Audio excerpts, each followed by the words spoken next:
Good morning, friends. Good morning. Welcome to another episode of PB Reads the Bible. I'm PB, Pastor Brian. I'm the pastor here at Christ United Methodist Church in Waynesboro. And great to be with you this morning, and great to have you with me this morning. Great to be together. Let's just put it that way. That's a great way of putting it, I think. Great to be together with you. We took a couple-week break following our book of talking about Jonah. Now we're going to get back into it. We are going to stay in the Old Testament for another book. We're going to take a look at the book of Judges. I'm going to say it's one of the books that we don't spend a whole lot of time in. You probably are familiar with a couple of the stories. Many people are. You mentioned Samson and Delilah, and people will have some idea of that. And that is one of the stories that takes place in the book of Judges. But there are, a number of others as well. And we're going to get to them all as we spend some time in this oft forgot book of the Bible known as Judges.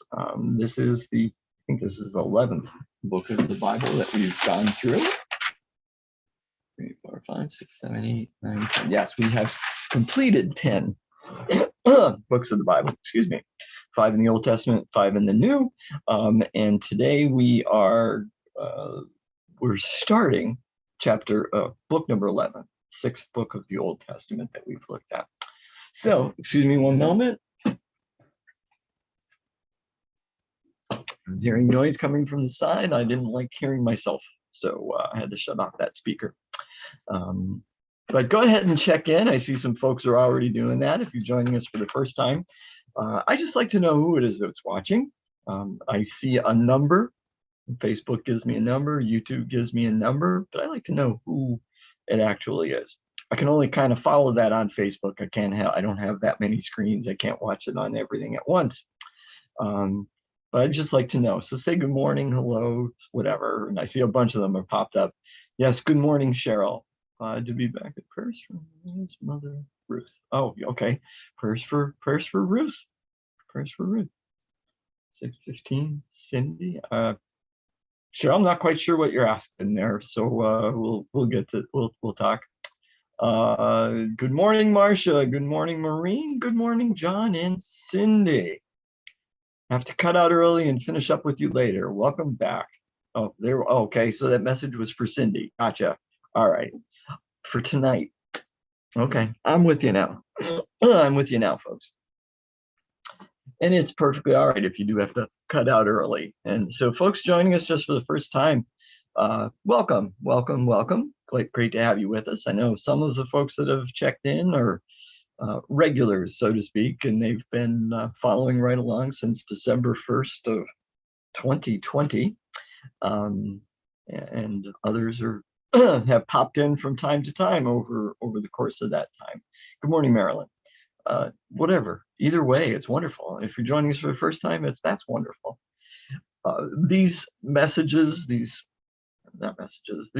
talks, these episodes are also will be available in recorded form on Facebook and on YouTube. So if you ever miss an episode, or if you want to go back and rewatch something, you always have that opportunity. They're all there for the viewing, all there for the taking. So have at it. But we're going to jump into Judges. We're going to jump into the book of Judges. We're going to take a look at chapter 1 today. We're actually going to read the first few verses of chapter 2 as well. They didn't check with me. They didn't ask for my input. I would say they put the chapter break in the wrong spot. I'm not the only one that would actually say that. Most commentaries include those first 5 verses of chapter 2 as part of is connected to chapter 1. I'll talk about why in a minute. First, let's place this historically or chronologically. Let's put this in our timeline. When does Judges take place? Because there's 2 different timelines to talk about. When it takes place, allegedly, when these stories might have happened, when the time of the judges was, versus when the book was written. The time period for the judges that it covers is between Joshua and Saul. So the Hebrews, which would have been the Hebrews, which is more than just Israelites. Hebrews, when we talked about Exodus, we talked about that. That's like low people. So not just people from, not just descendants of Abraham and Isaac. Might have been others as well who were slaves, and they got their freedom, and Moses led them out. So Moses led these people who become the Israelites. And all was good, more or less. And then Joshua led them after Moses's death. And so the book of Joshua tells us that time period, what takes place then, and has some amazing battles and the conquest of Canaan, very rapid as well, very rapid conquest of Canaan. And then we get to the period of the judges. So the judges are after Joshua dies, but before the period of the kings, before Saul becomes the first king of Israel. So this is the time period that we're talking about. So somewhere around 1000 BC, and for a couple hundred years, we should not read this historically, literally as history, because if you do, and if you add up the years that's mentioned throughout this book, you end up with like 480 years, which doesn't work. That would interfere with the time that we're pretty sure the Exodus took place, and with the time of the beginning of the monarchs. That 480 years is too long to fit in there. So what a lot of scholars think is, and we'll talk about this first, Israel at this time isn't really one nation. Okay, it's very tribal. And you have the Judahites, and you have the Benjaminites and the Danites, and they kind of each are doing their own thing, we might say. They do come together from time to time when there's a major battle, when they need to come together. It is not until David that all of the tribes come together in a united kingdom. Not even Saul. Saul doesn't have a united kingdom. Saul has a kingdom, but his kingdom is almost like a kingdom of tribes. And so it's a little bit different. Here, they're really just tribes. So what scholars think, what we should think of with these stories is, and they may very well have been historical people and somewhat historical accounts of events, but perhaps not what we might say nationwide. So some of the people that are mentioned in Judges might have been local heroes, but then the tale gets told and it gets broader and larger in scope, and encompasses the whole nation. You know how those things go, right? When you're telling tales, they get larger and larger. So that's quite possibly what happened. So some of these stories might be more local in their actual events that took place. And so some of them might have been overlapping. That would account for the time, because if you have the overlapping, then it's not 480 years. It fits better into this time period.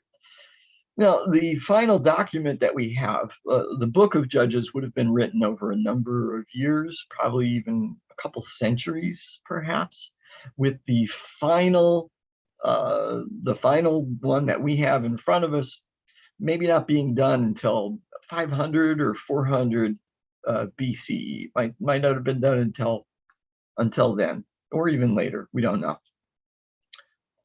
The first three chapters, first two plus chapters, let's say that way, from chapter 1:1 through 3:6, are what Bible scholars refer to as the two introductions. And there are differences between the two introductions. And we have to recognize this, otherwise it's going to throw us off timeline. Because the first introduction starts off with, and I'm just going to read the first few words, after the death of Joshua. Makes it quite firm and obvious that it's taking place after Joshua's death. But when you get into chapter 2:7 through 3:6, it recounts events that took place while Joshua was alive. So we have to keep that straight in our minds.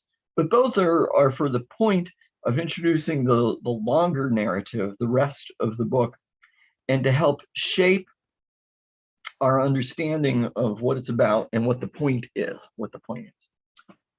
So before we start reading, just a couple more things. Bear with me, folks. Bear with me. A couple more things to talk about.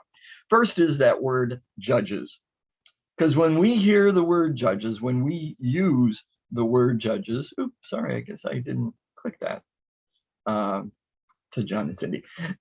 When we use the word judges, we think of a legal type thing, a legal aspect, with someone determining another individual's guilt or innocence, or perhaps deciding between the correctness of two people who have a civil argument between each other. One says that this property is mine, the other one says this property is mine, and so the judge steps in and says, this is what we're going to do. Moses did those things. When you think back and read from Exodus and the others, we see that Moses did some of those things, and then he set up others under him to do them because he was getting worn out with it all. And Solomon does those things, and of course kings do those things. And these judges, yes, some, only a couple stories deal with anything like that. We have Deborah sitting underneath the tree. That would kind of be like where court would take place, and she did act as a judge from that aspect. But the Hebrew word that we translate as judge really has the connotation and perhaps even translation of rule or ruler. So these judges are rulers. Generally speaking, they're military rulers. There's another word that can be translated though as well, and I think this is even better understanding for their job for that title, and that would be deliverer. So we're going to see some things. There is a pattern to the stories. There's a pattern to the stories, but it's not a flat cyclical pattern. We need to look a little bit deeper than that. The flat cyclical pattern kind of jumps out if we only look at it that way. And the pattern is this, that things are good and everyone is obeying God, but then they start to forget about God, disobey God, and get really bad and just do the things that they want to do. That's a phrase that comes up a couple different times in Judges, until it reaches a point where God kind of we would say that God abandons the people, or at least it seems that way.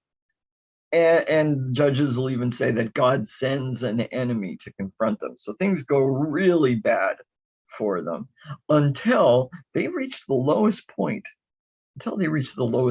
And whether it be just a tribe or if it be the whole nation of Israel reaches their lowest point, their nadir, at which point they remember Yahweh and begin again to worship Yahweh and act correctly and pray to God for a judge, for a military ruler, for a deliverer to come to deliver them from the enemy. And that happens. God does send them a deliverer. Things go well, and everybody's yay, yay. They beat the enemy, cast them out, and then the pattern starts over with them falling away, getting really low, God sending an enemy, them remembering God, calling out, etc. But each time it happens, and it's going. So it looks. If we just think of each one individually, it looks like that. But in actuality, when we look at them a little bit closer, we'll see that the high point here and the low point here and the high point here, this high point isn't as high as this high point. We'll see that they're trending downwards. We'll see that the whole pattern is trending downwards. Their successes no longer become quite as great, and the activities of the judges show failure on the part of the judges. The judges start out as being pretty good people, pretty good God worshipers and stuff like that. And then we see as time goes on that even the judges are kind of pulling away from that and are becoming more idolatrous in what they do. Okay, so I know that's a lot of information. Pumped out a whole bunch of stuff at you in like 15 minutes. Good to be back. Thanks, Carl H. Woo-hoo. Oh, Carl helped you out. That's right. I'm so glad that worked for you, Joe. Wonderful. Great to hear. Great to hear. Carl was able to help her get back online. Woo-hoo! Wonderful news. All right. So now we can turn to chapter 1. Now that we have all this background information, we can turn to chapter 1, which is the first introduction.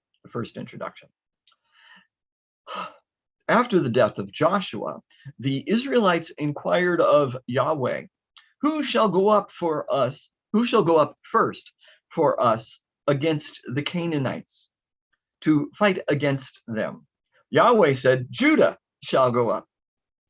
I hereby give the land into his hand. Judah said to his brother Simeon, come up with me into the territory allotted to me, that we may fight against the Canaanites. Then I too will go with you into the territory allotted to you. So Simeon went with him. Pause. I'm going to pause there for a couple different things. The author of this section is actually taking some stuff that took place in the book of Joshua, but is changing the time of which it took place, and is changing who it is that's doing what. It would seem that the author, in a couple different places, not just here, is building up Judah, kind of holding up Judah as higher than Judah was in Joshua. Now, the other thing I want to say is when I say Judah, I'm not talking about the person Judah, but the tribe of Judah, his descendants. Same thing for Simeon, because it says Judah said to his brother Simeon. We're not literally talking about a person turning to a person saying this. This is the leaders of the tribe of Judah turned to the leader of Simeon and said, come up with us. Okay. So continuing. Then Judah went up, and Yahweh gave the Canaanites and the Perizzites into their hand, and they defeated 10,000 of them at Bezek. They came upon Adoni-Bezek at Bezek and fought against him, and defeated the Canaanites and the Perizzites. Adoni-Bezek fled, but they pursued him and caught him, and cut off his thumbs and big toes. Adoni-Bezek said 70 kings with their thumbs and big toes cut off used to pick up scraps under my table, as I have done so God has paid me back. They brought him to Jerusalem, and he died there. Pause. So we got a couple different things going on here. First of all, this Adoni-Bezek, a similar name appears in the book of Joshua. So it would seem there again that it's another case of the author kind of changing things just to, oh, hang on. What's going on here, people? There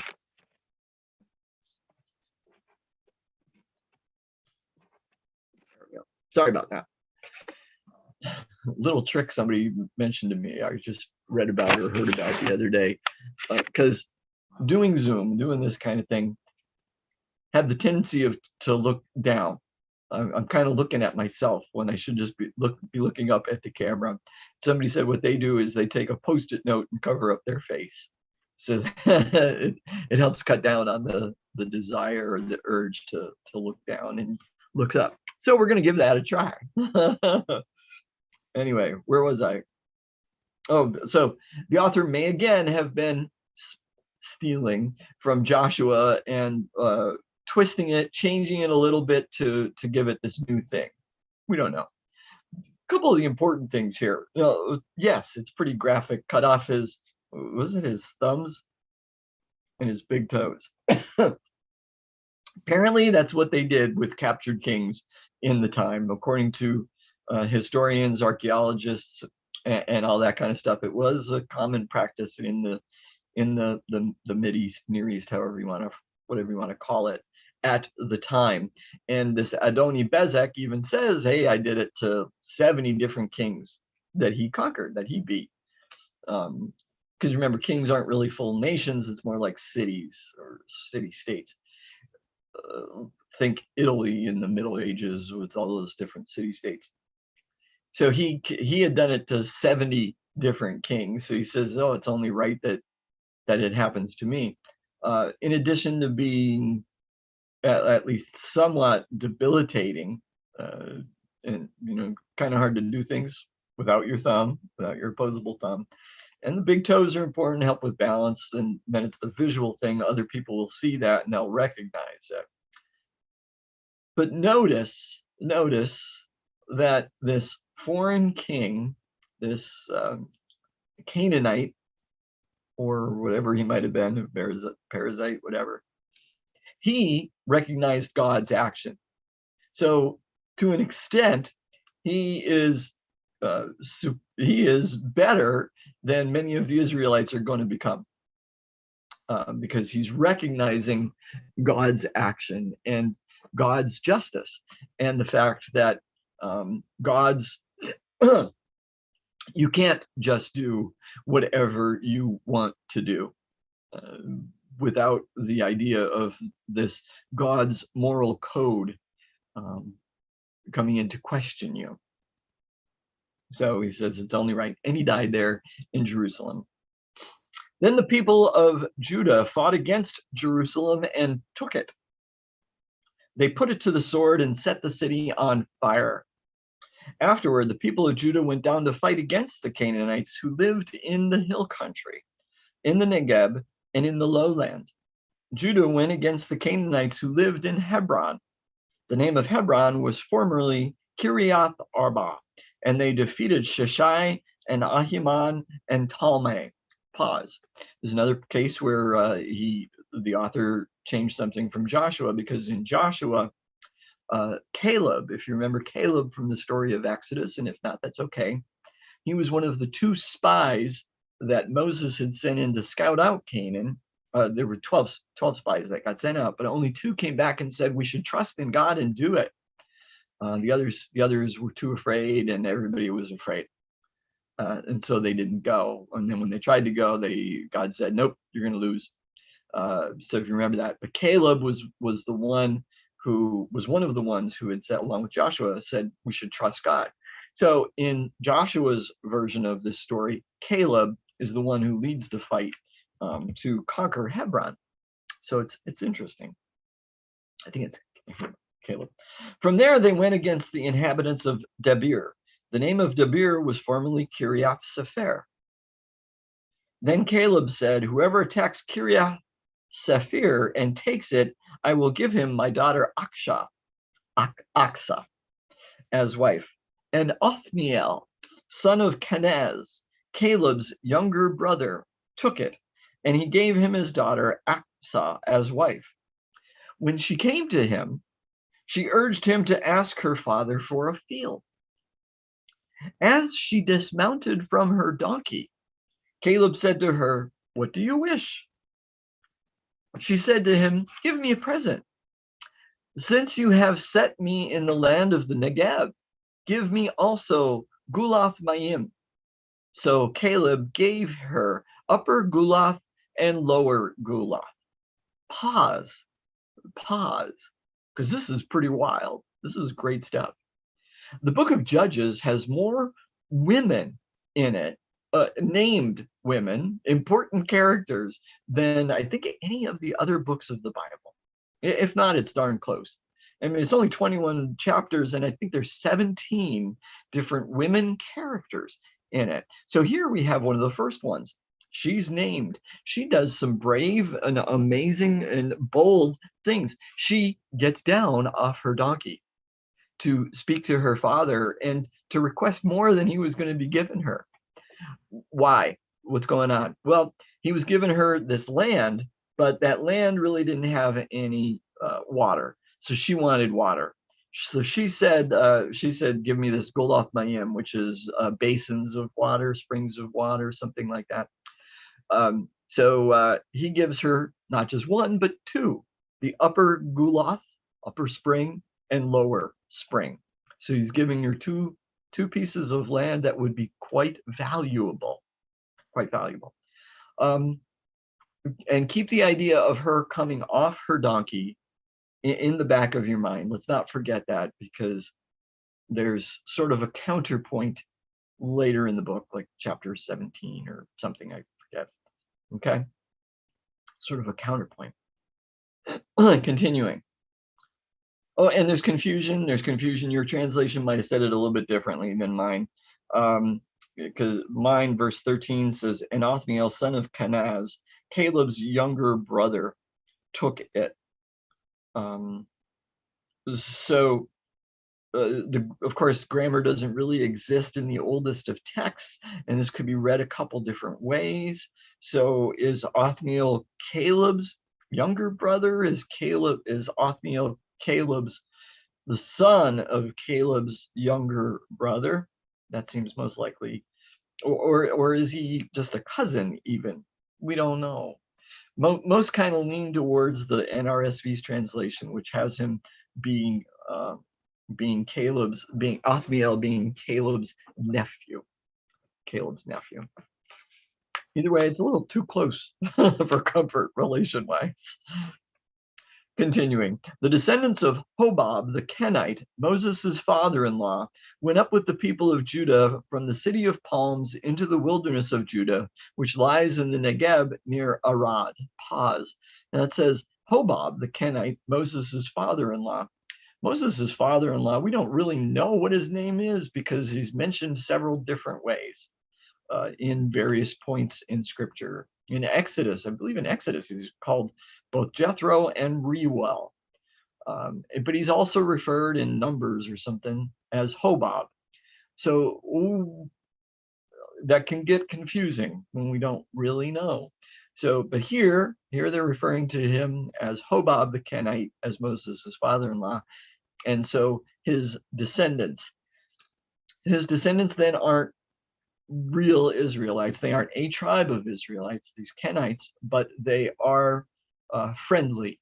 They are friendly. They have been adopted, not quite adopted, but almost semi-adopted into the family, and they're allowed to live with the Israelites and stuff like that. Continuing, then they went and settled with the Amalekites. Pause. Different translations put that differently, because in Hebrew it says with the people. So some translations think that means with other Israelites. The NRSV translates it as living with the Amalekites, people who would have lived in that territory, because that ties in with 1 Samuel, when Saul is going to attack and destroy the Amalekites, he gives a message to the Kenites saying, get out of Dodge. He gives them the opportunity to flee before he goes in and kills everybody.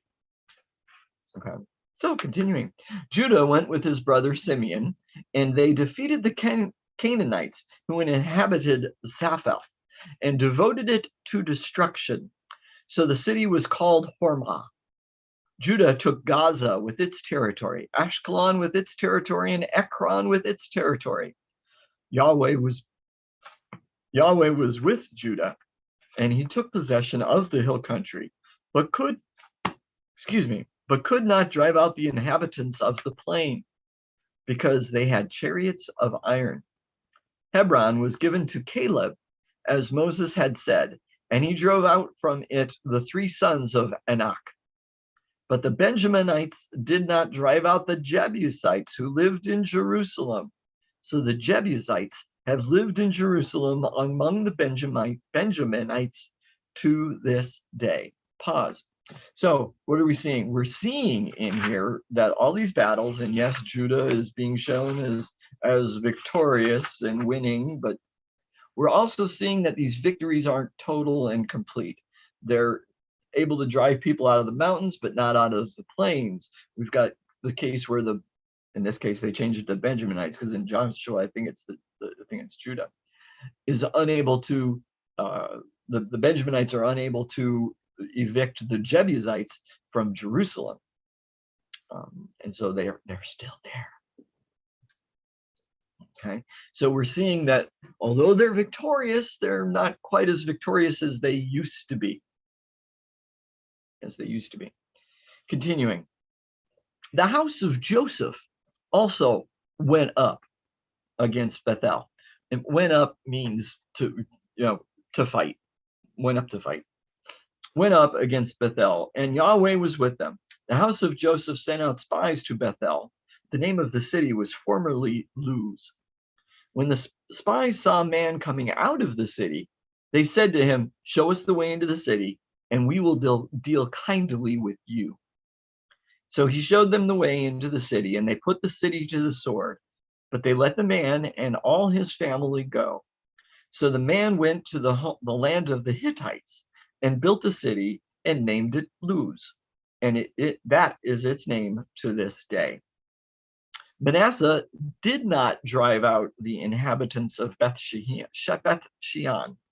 and its villages, or Tanakh and its villages, or the inhabitants of Dor and its villages, or the inhabitants of Iblim and its villages, or the inhabitants of Megiddo and its villages. But the Canaanites continued to live in that land. When Israel grew strong, they put the Canaanites to forced labor, but did not, in fact, drive them out. And Ephraim did not drive out the Canaanites who lived in Gezer, but the Canaanites lived among them in Gezer. Zebulun did not drive out the inhabitants of Kitron or the inhabitants of Nahalal, but the Canaanites lived among them and became subject to forced labor. Asher did not drive out the inhabitants of Akko or the inhabitants of Sidon, or of Alab, or of Akzib, or of Helba, or of Aphik, or of Rehob, but the Asherites lived among the Canaanites, the inhabitants of the land, for they did not drive them out. Naphtali did not drive out the inhabitants of Beth Shemesh, or the inhabitants of Beth Anath, but lived among the Canaanites, the inhabitants of the land. Nevertheless, the inhabitants of Beth Shemesh and of Beth Anath became subject to forced labor for them. The Amorites pressed the Danites back into the hill country. They did not allow them to come down to the plain. The Amorites continued to live in Har-Heres, in Aijalon, and in Shaalbaim, but the hand of the house of Joseph rested heavily on them, and they became subject to forced labor. The border of the Amorites ran from the ascent of Akrabim, from Selah, and upward. Okay, so a whole bunch of battles taking place. And the victories were even less, even if you could call them victories at all. Part of the key and the important thing here that the author is pointing out is that all these Canaanites continued to live there among them, which that was the thing God didn't want to have happen, because God knew that they would distract them, that they would end up falling for the Baals, the other gods, the false gods, rather than maintaining loyalty, covenant loyalty, and covenant relationship with God. That was the important part, that covenant. That was what this whole thing is all about. And God said, I will continue to keep my covenant with you, but are you going to do that with me? And so that's a big part of what Judges is about. So we're going to read those next 5 verses, the first 5 verses of chapter 2, and then we'll call it a day. Now the angel of Yahweh went up from Gilgal to Bochim and said, I brought you up from Egypt and brought you into the land that I had promised to your ancestors. I said, I will never break my covenant with you. For your part, do not make a covenant with the inhabitants of this land. Tear down their altars. But you have not obeyed my command. See what you have done. So now I say, I will not drive them out before you, but they shall become adversaries to you, and their gods shall be a snare to you. When the angel of Yahweh spoke these words to all the Israelites, the people lifted up their voices and wept. So they named that place Bochim, and there they sacrificed to Yahweh. End of chapter 1 plus a few verses, and end of the first introduction to the book of Judges. We'll pick up from there tomorrow with starting at chapter 2, verse 6, probably going into chapter 3, verse 6, I think is the end of the second introduction. So we'll do that whole thing. But we'll be back tomorrow for that. Same time, same bat time, same bat channel. 9 o'clock tomorrow morning. So friends, I do pray that this has been beneficial to you, that you weren't too terribly bored, that you learned something, that God spoke to you in some way through something we've said or read today. As you go through your day, not just today, but every day, keep those eyes and ears, physical and spiritual, open for what God is doing in your life. When you see it, when you hear it, say, thank you, God, and then tell somebody about it, because we all need to hear those stories. Until we meet again, my friends, be blessed. Be blessed. Bye.